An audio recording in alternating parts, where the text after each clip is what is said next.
Hello, everyone, and welcome to Hello Word, the podcast where we explore English one word at a time. I'm your host, Alex, and today we're diving into a very basic but super important word, east.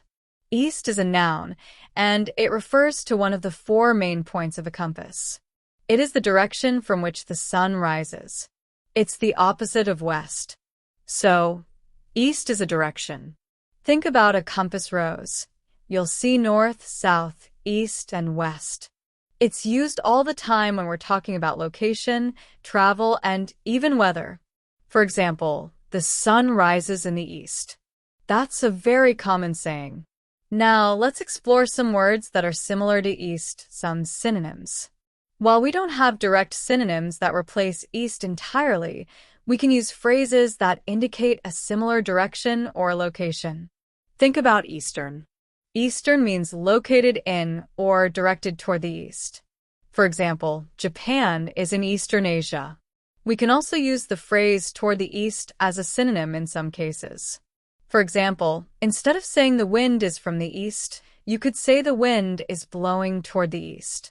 Another related word is Oriental, which sometimes refers to countries in East Asia, but be careful. This word can be considered offensive, so it's best to avoid using it. Instead of saying Oriental rugs, you can say rugs from the East, although more specifically the rugs are from the Middle East and South Asia. Now, let's talk about antonyms, words that mean the opposite of East. The most direct antonym is West. West is the direction opposite to East. For example, the sun sets in the west. Another antonym could be Western, which means located in or directed toward the west. So, if you're on the east coast of the United States, the west coast is very far away. You can say California is in the western United States. A contrasting idea is Occidental, which refers to countries in the West, especially Europe and the Americas, and, again, be cautious using this word as it can sound a little old-fashioned. But you may still encounter it in some contexts. Now, how do we use east in everyday life? It's everywhere. If someone asks you for directions, you might say, "Go east on Main Street."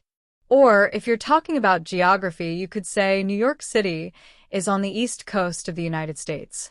We also use east in common expressions. For instance, if you're talking about someone's background, you might say they are from the Far East, meaning countries like China, Japan, and Korea. The Middle East refers to countries in Western Asia and North Africa. You might also hear the phrase East meets West, which describes the coming together of Eastern and Western cultures or ideas.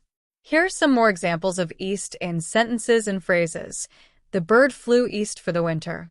The East River is a tidal strait in New York City.